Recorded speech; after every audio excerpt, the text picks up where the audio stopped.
Hey, all my wonderful survivors. It's Delilah Survivor. Um, this is chapter 12, episode 2. But before I start the story about me, I want to get a few things off my chest. Number one, I came across a YouTube video the other day with one of the, you know, kind of out there guys. Like, the dude who's best friends with 6ix9ine. Well, he was best friends with 6ix9ine. I don't know about now. I don't see them together as much anymore. But he's a DJ. They call him a DJ. And I didn't appreciate the stuff he was saying about Krishan. Now, number one, I don't know if it's because we're both from Baltimore and I'm gonna go hard for Baltimore always. But like, if unless you was like ever up and close and personal with the girl, you talking about her hygiene and well, apparently it's something about her that Blueface can't let go. So like he was real disrespectful. Real disrespectful. It's like, so was somebody putting him in his place? I mean, somebody, one day, I'm waiting for somebody to seriously put him in his place. Like, seriously. I mean, I think, like, a few people had came at him, but he, like, backpedaled or whatever, I think. I'm gonna look it up. The other thing I'm gonna get off my chest. Now, me telling my life story, I'm passionate about it. I see I have views. Y'all see I have, well, I don't know if y'all see it, but I have subscribers. I have likes. But I don't have, like, I'm not, maybe I should start, maybe I should become a gossip channel. Maybe that will pull in more viewers in, because I want to do this YouTube thing. And, like, I'm learning from other YouTubers watching them. And it's like, Val being one of them. Please go I'm a small channel. I will still support. It's I am Vel B. He have I think it's Chronicles Reality. A reality chronicle. Oh, I'm saying it wrong. I don't know. I'm gonna tag him in the description though, as well as where you can go follow me. I'm going for my TikTok page, which is Deborah Green 22. I think it's 22. I don't know. Like I said, it's gonna be in the description. And you can also follow me on Delilah D 82 on IG. Or follow me on Facebook, DD Green. Go ahead, go follow me, cause I got kids. I mean, people love me on my TikTok. I don't know why, but they like my TikToks. Okay, so let's see. Because I said I was gonna. Wait a minute. I just noticed something. And I've been talking. I mean, I'm 3 minutes into this video. So let's get into the worst mistake I made in my life, and I actually knew better. Okay, so me and a good friend of mine, we about money. We just straight about money. Didn't matter how, like, we straight about money. Getting money was what we did. And now, I ain't gonna tell y'all some of the stuff I did, but I mean, I know prostitution or nothing. We didn't do no prostituting, nothing like that. We wasn't opening up our legs for no money. No. No, no, no. My sister would say, that I'm not down with. Dang, I got my earrings in, but okay. But, like I said, we was into getting money. So, it was this idea that her and her homeboy came up with to get some money. But, like, it was really close, like to like, no, this is a no. This is a no go. But they had gotten greedy, and everybody know you can't get greedy. So she pulls me into it like, oh, you wanna make some money? Of course. Well, I'm gonna drive you to this spot. You give them, they gonna give you the money, and you just give them this key. I said, okay, all right. So I did that once, and then the second time when I was gonna go do it, like something in my stomach, because of the way the person was acting, I'm like, something ain't right. So then, like, she drops me back off to my mother's house, because this was like, I think around the time was around the, like, I don't know, for some reason I'm staying at my mother's house. So she dropped me back off to my mother's house because the girl didn't come through. And I'm like, something ain't right. So I'm laying there, I'm like, it still don't feel right. Just something ain't right.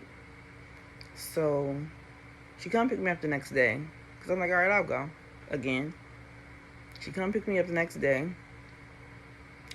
My son was still feeling like, yo, this something about this girl.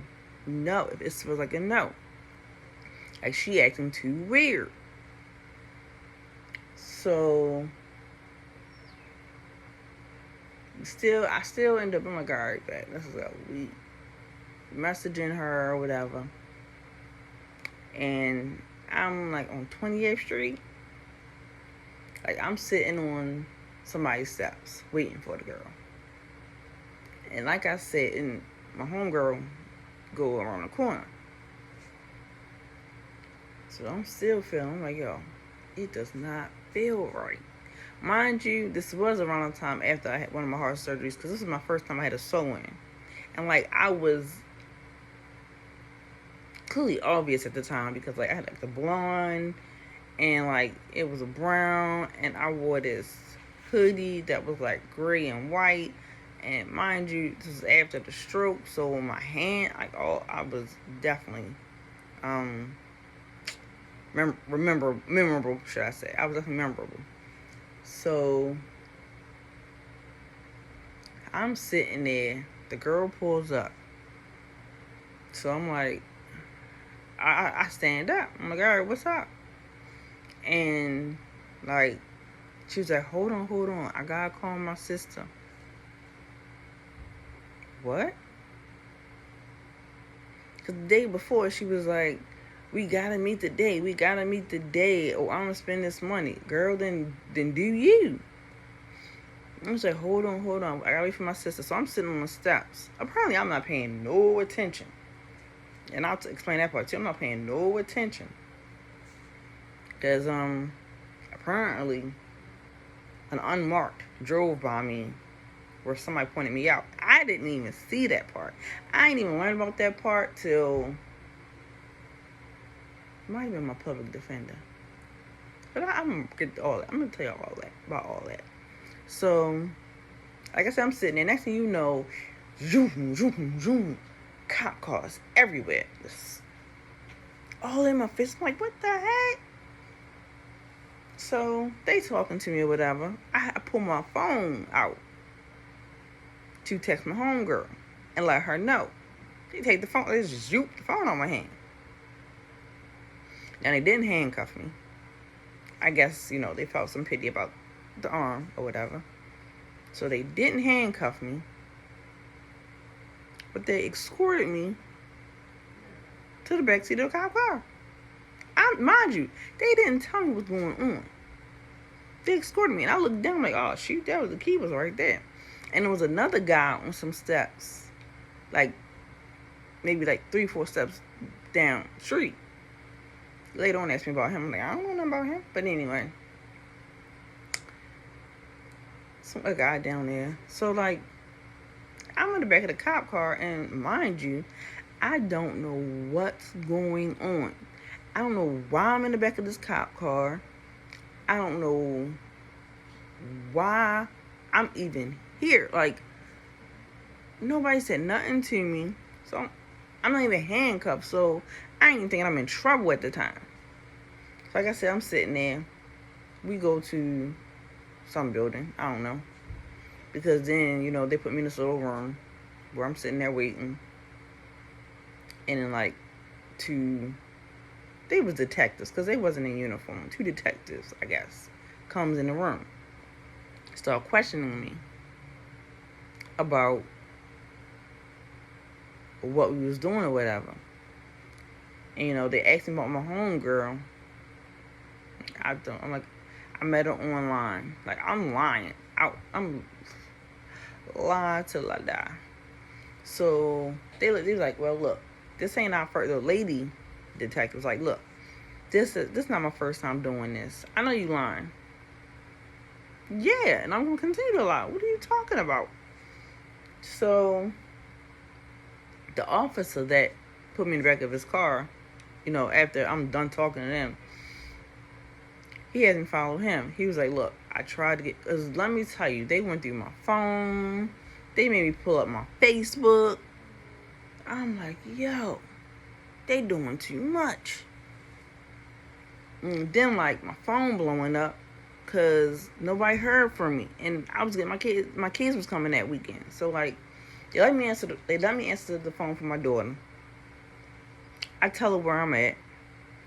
Because, everybody was scared because I have health issues. So when they don't hear from me,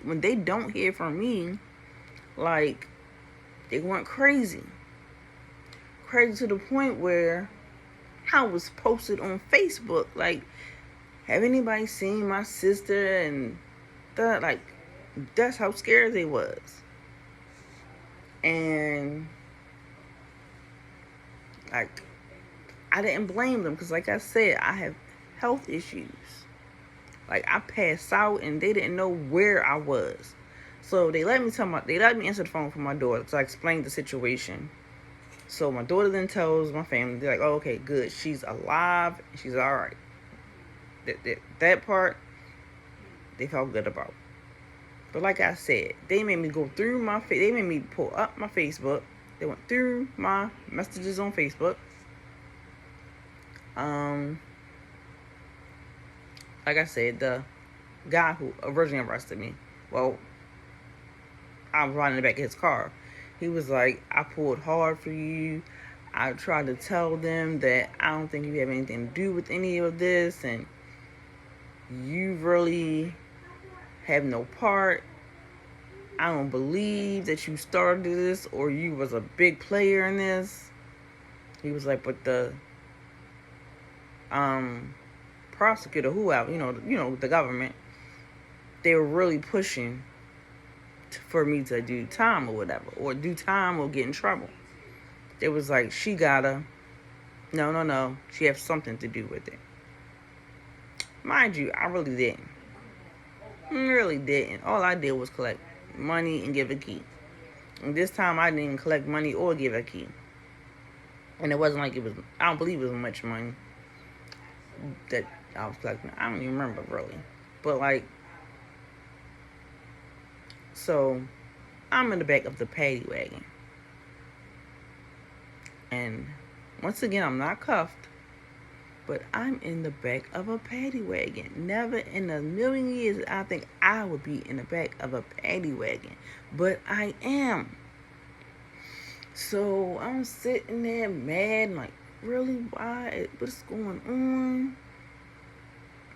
I'm sliding, and it's like really small space, like really small. My knees is basically touching the door. And I'm like, turned to the side a little bit because that was uncomfortable, and I'm like, oh my God, wow, I'm really locked up right now. So we get to bookings, I guess it is. They're looking at me like them officers are looking at me like, why is she here?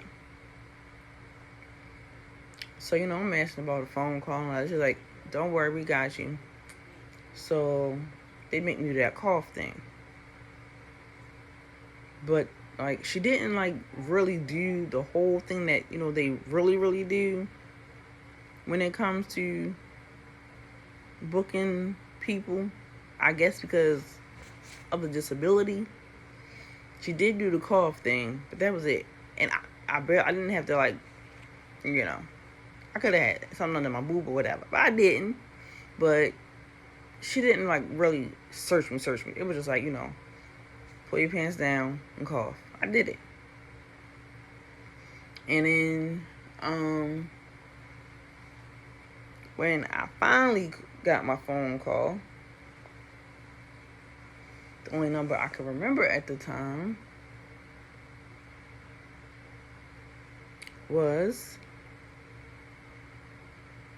I can't say their name, but that was the only number I could remember.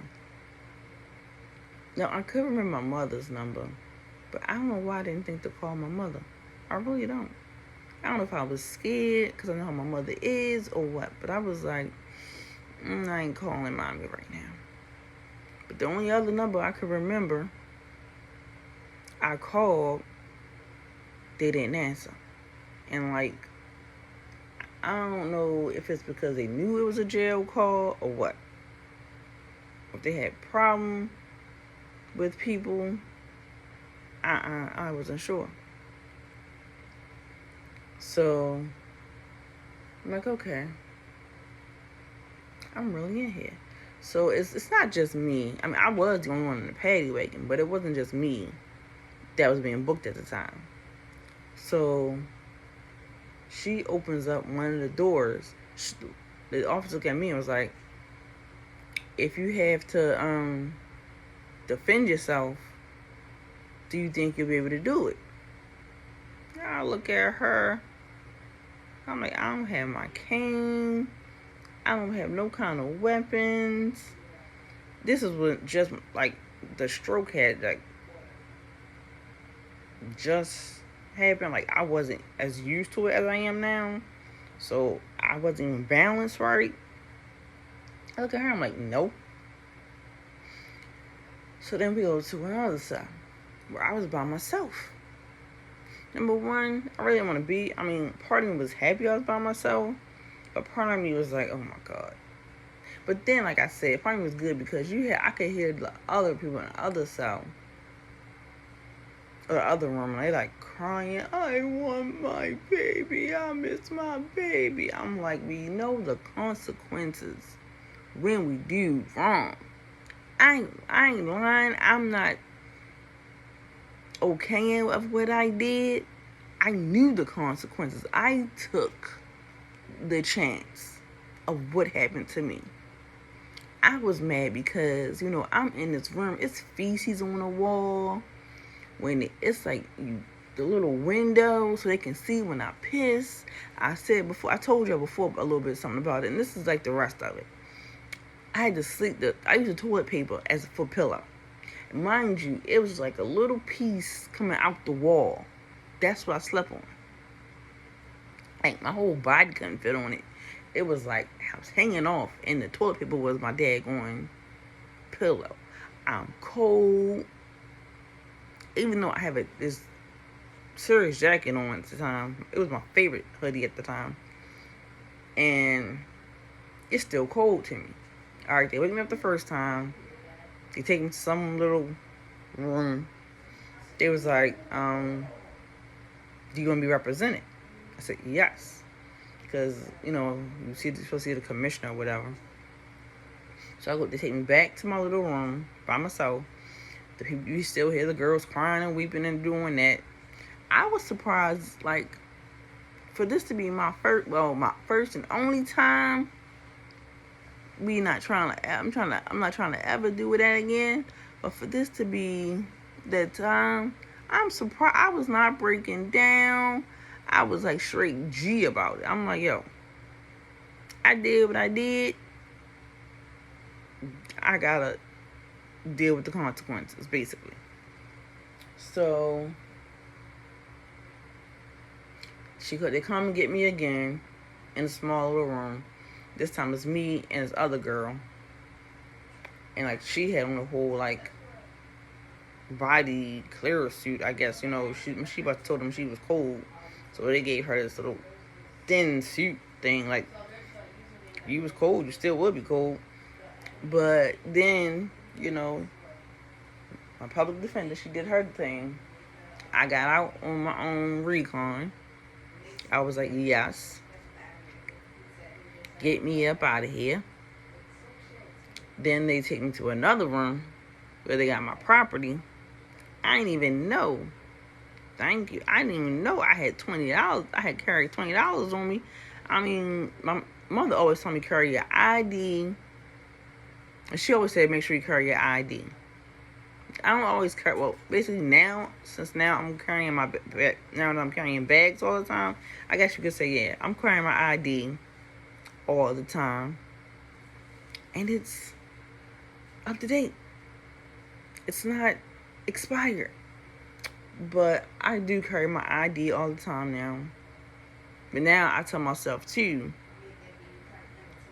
if you're going foreign, make sure you have some kind of money on you. Which I really don't go for no foreign places like that. But I was happy because I had that $20.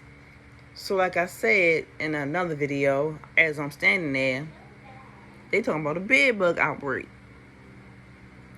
I'm like, look, hurry up and get me out of here. I don't know if one of y'all had a bug on y'all right now. Bed bugs don't care. So I'm like, one of these officers is gonna have a bed bug in like the part of their pants that's like folded and don't even know it. So hurry up, let me get out of here. So they give me my belongings. I go out the door like they told me to. None of these payphones work in the daggone lobby or whatever. So it's this ignorant officer in a lobby. I'm like, yo, how the freak am I going to get home? So I end up, oh shoot, I didn't want this video to be this long, but it gotta be. Because this is the dumbest mistake I've ever made in my life. And I don't want any of y'all to make it. So the officer let me call for a cab. This one, like, he only let me make a few calls. So I'm calling people, and like nobody's answering. And so like, I call a cab company. The cab company need a number to call back to let them know that the cab is there. The officer's like, we can't help you with that. All right, ignorant. So I'm standing outside. I don't know where I'm at, like what street I'm on. I don't know nothing. So one guy did let me use his cell phone, but then he ended up having to leave. So I'm like, oh shoot, is my cab still gonna come? No, it didn't. So finally, I'm like, freak this. I can't continue to stand here. So I started to walk up. That's all I knew. I walk up. And look, maybe I can get a hat somewhere or something. So I walk up and find out I'm on Green. I think the guy said Greenmount. I don't know. The guy said Greenmount. He might have said Greenmount. He was a nice guy. I was like, can you help me get a hat? He was like, yeah. I was like, I just came. I told him I just came from the bookings or whatever. And he's like, yeah. So he gets me a hat. And I'm like, going to Dundalk. And so at the time, I did not know, really, I didn't know I was that close to home. I was like literally this close to home. Not no $20 worth. Man didn't even put $20 in his tank. I forgot how much he put in his tank. But he didn't put the whole 20 in his tank. It was like, then he asked me, ladies, if you're in a hack and it's a man and he asked me, does anybody know if I'm on my way or if I'm coming home? I said yes. Immediately I said yes. Because why would you ask me a question like that? No. That is definitely the biggest red flag in the world. To all my ladies and my survivors out there. I mean, hopefully some of you are like people just visiting my channel. But please, if you decide to catch a hack, if you know what a hack is, it's like it's a stranger. You like, Like we do it in Baltimore. I don't know if you do it anywhere else, but here in Baltimore, you wave your hand out to a random car. Some of them might pull over, some might not. But if it's a man and he asking, because I'm like, yo, why would you ask me a question like that? So the whole ride to my mother's house, I'm just keeping it in the back of my head. I'm like, mind you, the cops kept my phone as evidence, never got it back. Never got it back. Even after everything was over with, they gave me a hard time about getting my phone back. To the point where it was like, freak it. I just can't get it back. So I'm like really pissed off because now I don't have a phone. Now I got to deal with a whole case. But it was my doing. I chose to do it. So I had to face the consequences. My message to y'all, not only just a hack thing, but when you're doing something and you know you should not be doing it, don't do it. It's not worth it. It's really not. I mean, yeah, all I got was a year of unsupervised probation. Like, I didn't have to take no piss test or nothing like that. And it was like, all I had to do was go to a kiosk every so often and check in. It's still not worth it. Because you don't want to end up in a cold cell with feces on the wall. You taking a piss on this steel toilet where you really can't just, you want to squat. But it's hard to squat because you can't hold the wall. Because like I said, it's feces on that side of the wall too. Like, it's just feces. I'm like, okay, so how the freak am I going to squat? I did it though. You don't know. That's like an issue. They yell, man on the floor, but what at the time you're already on the toilet or you have to pee that bad? It's like none of the officers believe, like even the officers when I was like, heading on the south and, I'm going to make my phone call. I don't believe you did this, Miss da-da-da-da. Like, I don't believe you had anything to do with it. I said, thank you. I wish they could have been in court with me, but they weren't. But I had a really good public defender. I had awesome reasons. Like, my therapist wrote a note for me. It was okay. But you don't want to end up in that situation. Think about it. Think, okay, I'm doing something small. But at the end of the day, like, what you did. It's consequences of stuff you do. So just don't do them. Like, always say to yourself, do I want to end up in jail for something so stupid? I'm going to risk my freedom. Where, like, you either sitting in a room by yourself with feces on the wall, toilet paper as a pillow, or you could be in a room with a bunch of girls where they might fight you because you don't know what they're in there for, or they crying and whining. Like, think before you do. And like, I was thinking before I did, but I didn't let my thinking take over. I didn't do the smart thing. I should listen to my gut. And, remember, there's consequences to this stuff. But I'm going to end it there, guys. Hopefully, if you're a random person that's watching this, you just happen across my video, please like and subscribe. I'm passionate about telling my story, so once I'm I think I want to finish telling my story, and then, I guess I'll become the gossip blogger. Then maybe my channel will grow. Because me telling my story, trying to get it out there, a lot of y'all, some of y'all watch, but y'all not subscribing. Come on, people. I'll talk about other people once, I learn how to do this. Once I get my editors and all that other good stuff, I'll go ahead and talk about, I'll gossip too. I'll put the gossiping in the middle. I'm me telling my story. But go support my young king, my number 2. I do happen to have on one of his hoodies because I was supposed to go get an order number 5 cake, but it was an hour wait and I don't want the ice cream to melt because I do got my ice cream. Or like bro hoodie. He have pullovers, he have zip ups. I like the pullover because I like this little pocket. I like this little front thing.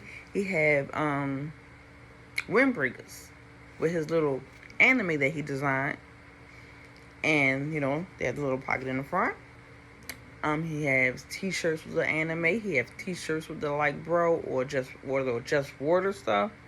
He have coffee mugs, mouse pads that are kind of large. People, go get your merch. Store.streamelements/water 2 R's at the end, XBL. I will be also putting that in my description as well as where you can follow me on my social medias if you decide to. And I'm Pavel in the description because he's inspiring me. He really is inspiring me.